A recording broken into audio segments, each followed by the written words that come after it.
Merci d'écouter la radio nationale du Mali. Il est 9 heures à Bamako, 5 heures à Washington, aux États-Unis.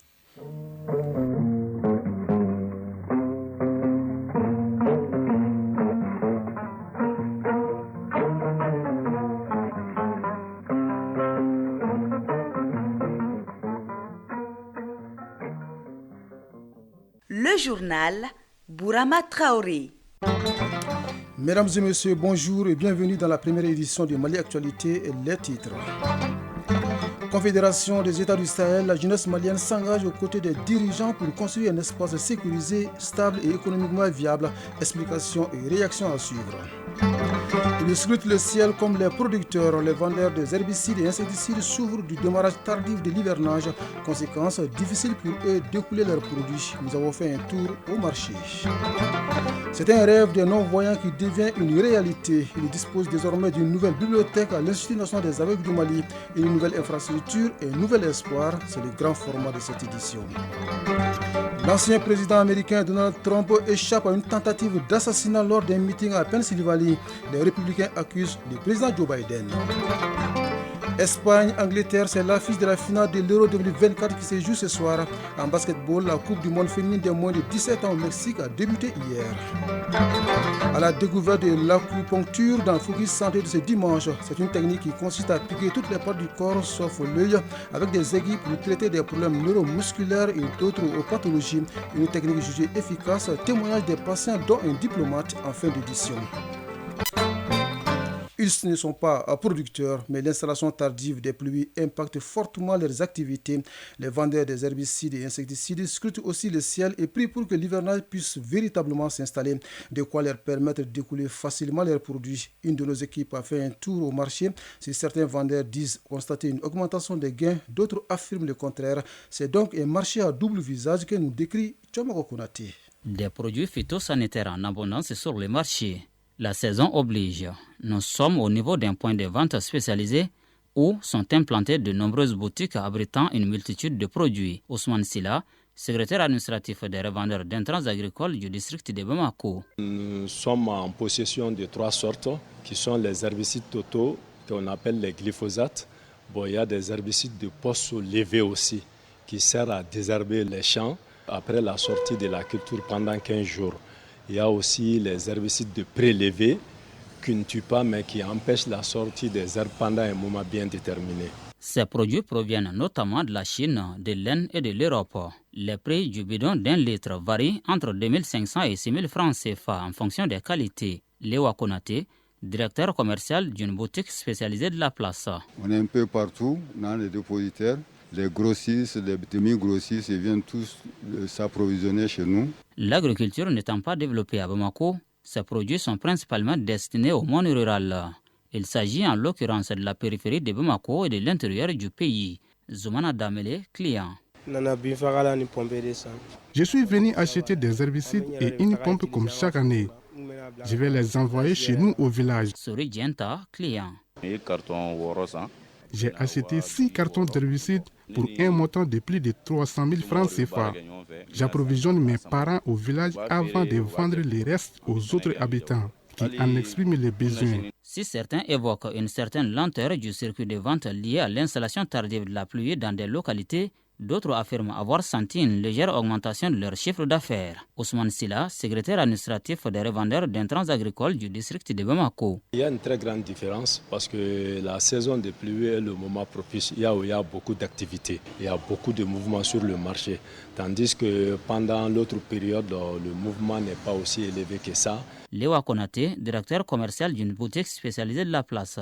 La saison tarde à s'installer.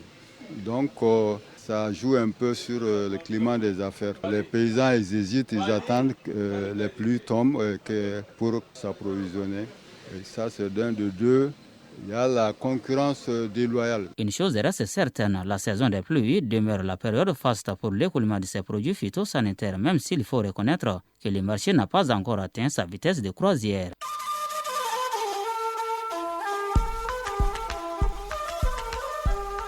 AES Actualité.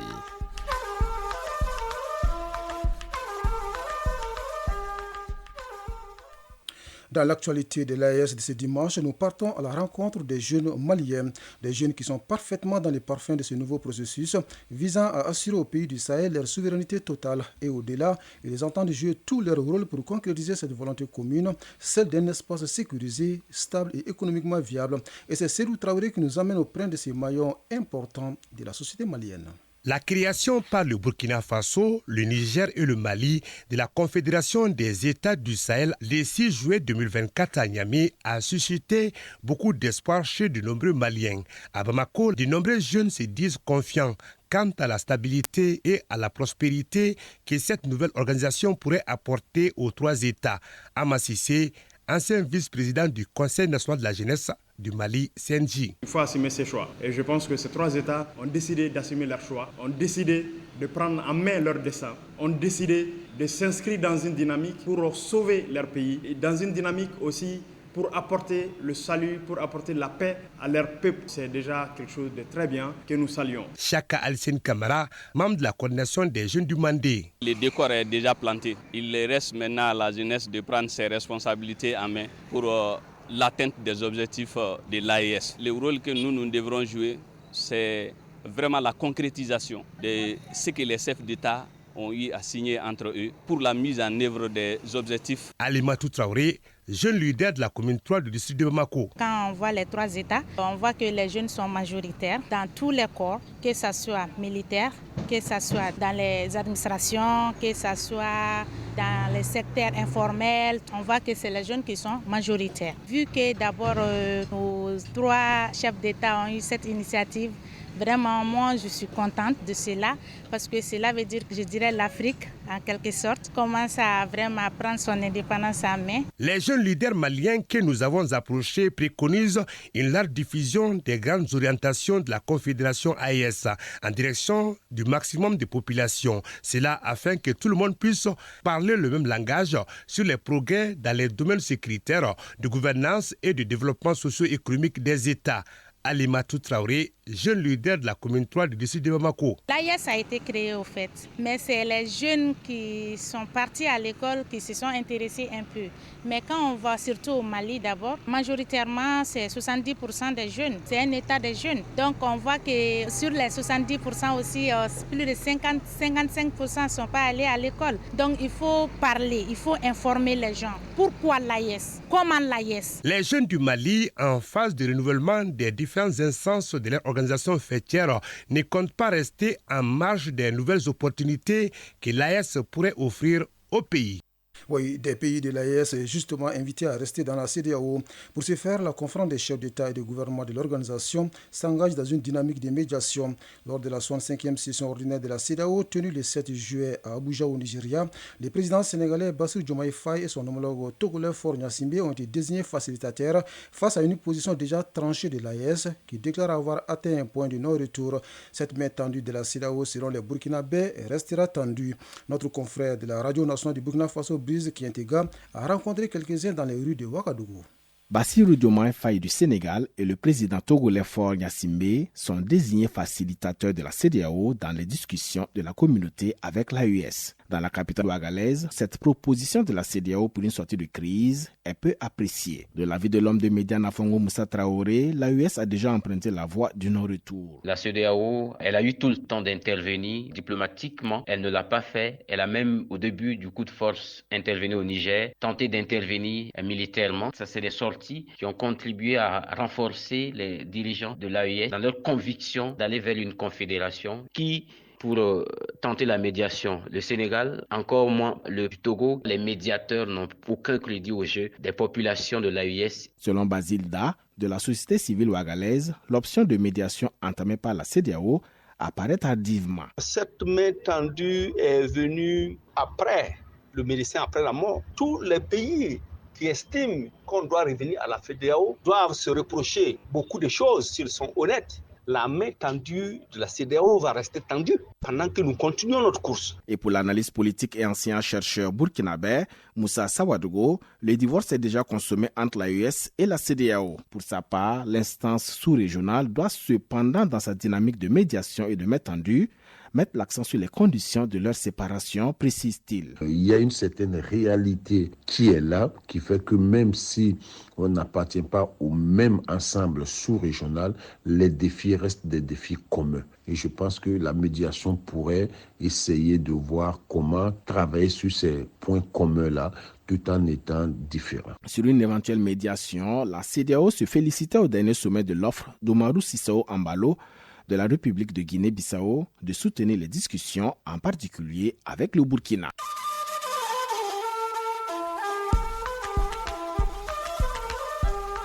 AES, actualité.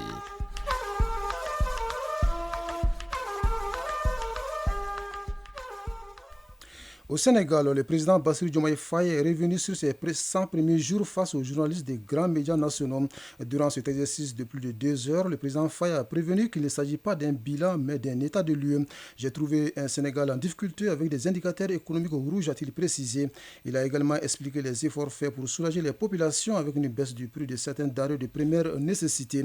Les 15 membres du Conseil de sécurité des Nations Unies adoptent à l'unanimité la résolution 2743. Elle consiste à prolonger le mandat du Bureau intégré des Nations Unies en Haïti jusqu'au 15 juillet 2025. En conséquence, les parties prenantes haïtiennes vont devoir créer de toute urgence un conseil électoral provisoire et s'accorder sur une feuille de route pour des élections futures. En France, plus de 3500 personnes écartées en raison d'une menace potentielle sur la sécurité des Jeux Olympiques. C'est ce qu'a indiqué hier le ministre de l'Intérieur, Gérald Darmanin, sur son compte X. Une décision prise après plus de 700 000 enquêtes administratives effectuées, précise-t-il. Au total, près d'1 million de personnes participeront aux Jeux Olympiques du 26 juillet au 11 août 2024. En Iran, le nouveau président Massoud Pezeshkian n'a pas encore prêté serment mais donne déjà les grandes lignes de sa politique étrangère. Dans une tribune publiée par le quotidien anglophone Tehran Time, il s'est dit prêt à entamer un dialogue constructif avec l'Union européenne. L'objectif principal du nouveau chef de l'État est de sortir l'Iran de son isolement. En Turquie, le président Recep Tayyip Erdogan a annoncé hier la fin imminente de l'opération Griffe-Verrou des forces armées turques contre les Kurdes du PKK dans le nord de l'Irak et de la Syrie. Nous compléterons très bientôt les verrouillages de la zone d'opération dans le nord de l'Irak, a déclaré le chef de l'État turc, affirmant que des coups sérieux ont été portés à l'organisation terroriste. Aux États-Unis, le sénateur Bernie Sanders, figure de la gauche américaine, a appelé hier à garder Joe Biden comme candidat des démocrates à la présidentielle. Il a fait cette déclaration dans une tribune au New York Times. Assis, M. Biden n'est pas le meilleur, n'est pas peut-être le candidat idéal, mais il sera le candidat et doit être le candidat, a déclaré le leader de gauche. Nous restons aux États-Unis où l'ancien président Donald Trump a été la cible de coups de feu hier lors d'un meeting à Pennsylvanie. Des hauts responsables du Parti républicain accusent les démocrates et en particulier le président Joe Biden d'avoir nourri le climat de tension qui a conduit à cette agression. Un spectateur a été tué et 2 autres blessés. Le FBI, qui a pris en charge l'enquête, a confirmé qu'il s'agissait d'une tentative d'assassinat et identifié le tireur et neutralisé. C'est une évidence, l'industrie du livre se développe au quotidien. Une autre évidence, cette industrie semble oublier certaines couches comme les personnes en situation de handicap visuel, illustration, leur accès difficile aux livres en braille qui sont destinés aux non ou malvoyants. Dans les rayons des bibliothèques au Mali, il reste quasiment absent. Comme disait l'autre, l'aide la plus précieuse est celle qui provient de nous-mêmes. Des jeunes non-voyants viennent ainsi de réaliser une nouvelle bibliothèque à l'Institut national des aveugles du Mali. Une nouvelle infrastructure et un nouvel espoir. C'est le grand format de cette édition signé Mariam Koulibaly.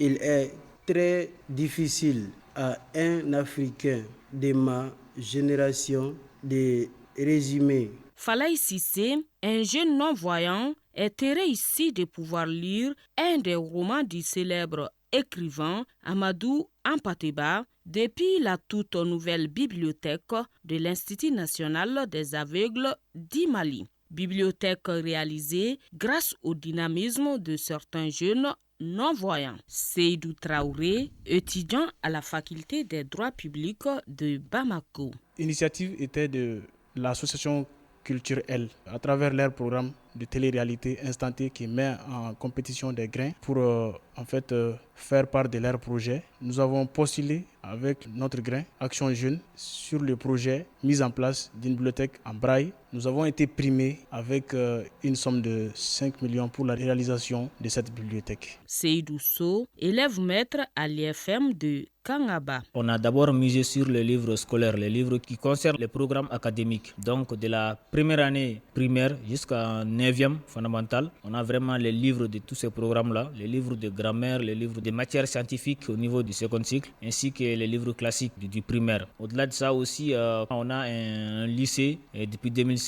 Donc c'est pour cela notre base aussi a été des romans, ensuite les livres en allemand. Pour arriver à ce stade, il fallait la transcription de ces livres en braille, processus complexe et coûteux. Seydou Sow, élève maître à l'IFM de Kangaba. Si vous voulez transcrire une seule page d'un livre ordinaire, il faut utiliser par exemple 2 feuilles en braille, alors qu'une seule feuille en braille coûte 28 francs. Donc pour transcrire un livre de 100 pages, il faut non seulement avoir au moins 200 feuilles en braille, et si une feuille braille coûte 28 francs, donc nous devons nous retrouver à 2800 juste pour le coût des feuilles, qui est différent de la somme à payer pour le transcripteur. Ce projet vient ainsi en réponse aux besoins cruciaux des apprenants de l'Institut national des aveugles du Mali. Ceux-ci ne disposaient pas jusque-là des bibliothèques dignes de ce nom et n'ont accès aux livres en braille dans aucune bibliothèque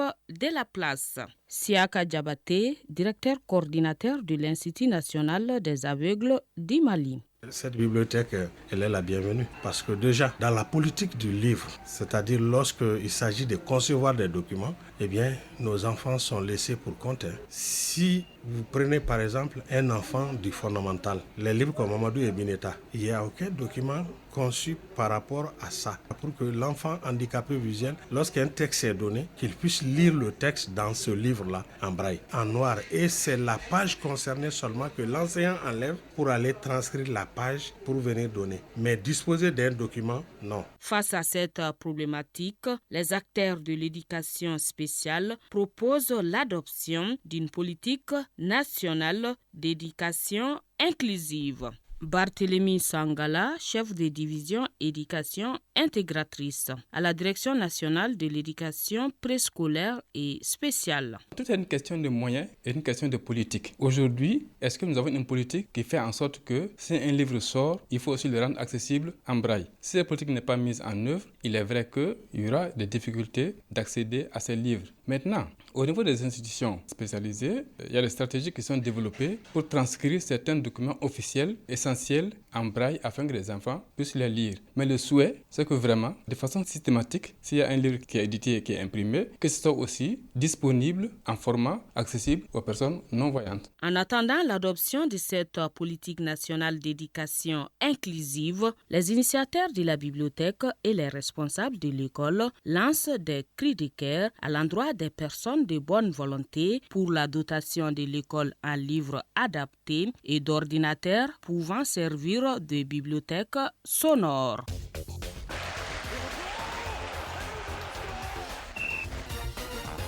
La finale de l'Euro 2024 en Allemagne se joue ce soir. Elle oppose l'Espagne à l'Angleterre, un match que vous pourrez suivre sur ORTM 1 à partir de 19h.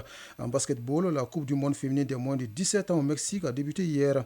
La synthèse de l'actualité sportive porte la signature de Isaac Chino. On commence cette page sport par du basketball. La 7e édition de la Coupe du monde des moins de 17 ans filles, Mexique 2024, a donné son coup d'envoi hier. Le jeu dans le groupe B, en compagnie du pays hôte, le Mexique, de l'Italie et la Nouvelle-Zélande.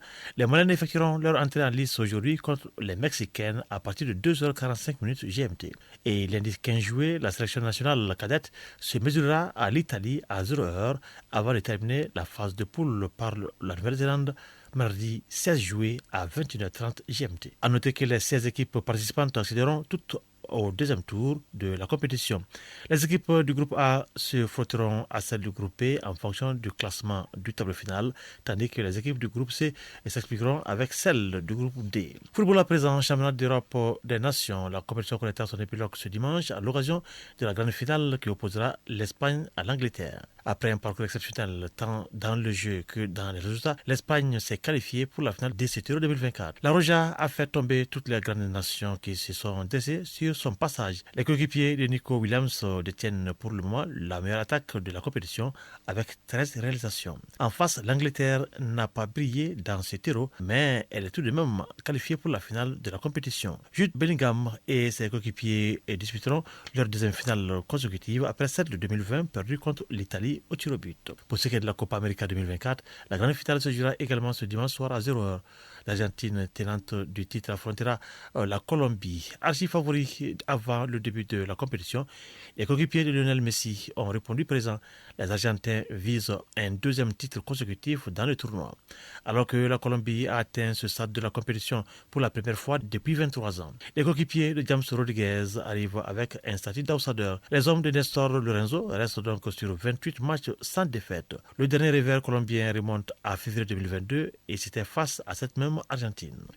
On termine par le football féminin. Les rencontres de la 5e journée de la phase Caradas du championnat national de première division a été jouée hier. Sur le terrain de l'AS Real Amazon de la commune 5 a dominé l'USFAS par 2-0. Et sur le terrain de l'USFAS, l'AS Police et l'AS Mandé ont fait match nul 0-0. Au classement, après 5 journées, l'AS Mandé est en tête avec 7 points, une différence de plus 4. L'AS Police suit avec 7 points également, mais cette fois une différence de plus 1. Amazon de la commune 5 est 3e avec 5 points et l'USFAS ferme la marche avec 4 points. Focus santé.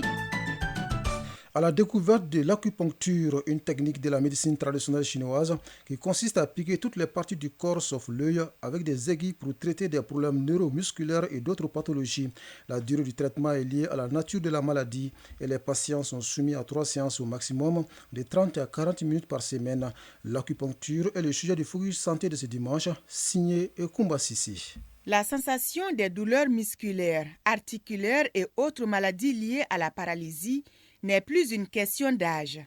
Enfants, jeunes et vieux, tous en souffrent. À l'hôpital du Mali, on fait recours à l'acupuncture, une technique de la médecine traditionnelle chinoise pour soulager ces malades.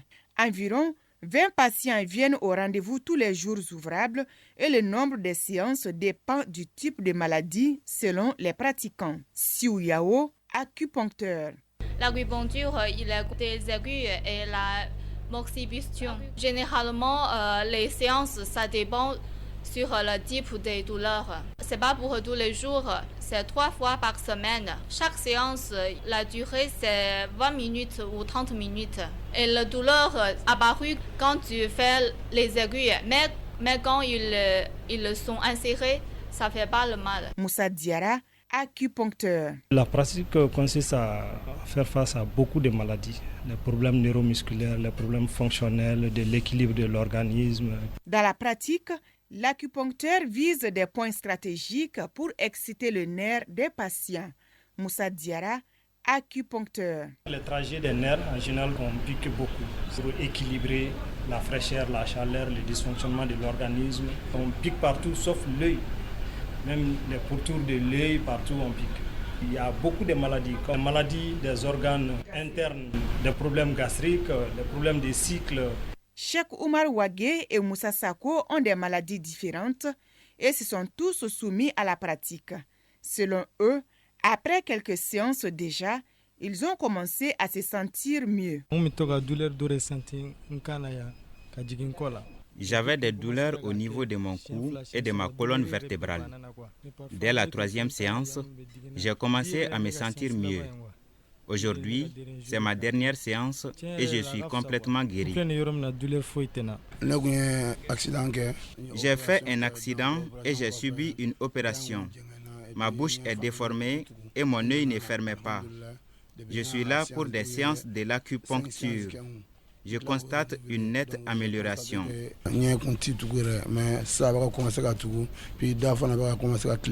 Idem pour Madame l'ambassadeur du Tchad au Mali. Depuis quelques années, Elle se plaint aussi des douleurs au niveau de ses genoux et de l'épaule. Kalzembe Majimta, ambassadeur du Tchad au Mali, patiente. Ma douleur, ça a commencé depuis 2021. Donc je suis arrivé, ils m'ont prescrit 10 séances. Je vous assure que la première séance, c'était une peur bleue. J'avais tellement peur des aiguilles. À la 3e séance déjà, j'ai commencé à me sentir mieux. La séance, et puis ils m'ont donné aussi des comprimés. Donc j'ai combiné les deux et au bout de 3e, 4e séance, c'est fini. Les douleurs commençaient à partir. Aujourd'hui, je monte les escaliers sans problème. Aujourd'hui, je tiens à témoigner du sérieux, du professionnalisme et du dynamisme de cette mission médicale chinoise au Mali. La demande en acupuncture augmente de jour en jour. Les patients souhaitent l'extension de la salle de soins de l'hôpital du Mali et la vulgarisation de la pratique à l'intérieur du pays. Ainsi s'achève cette première édition de Mali Actualité qui vous a été servie par Bintou Traoré aux manettes, Abdul Aziz Koulibaly à la mise en ligne et au micro Brahma Traoré. Les prochains rendez-vous avec l'information, c'est dans moins de 4 heures pour les 13h dimanche. Vous retrouverez Ibrahima Traoré. Merci à vous de nous avoir suivis. Belle journée à vous où que vous soyez.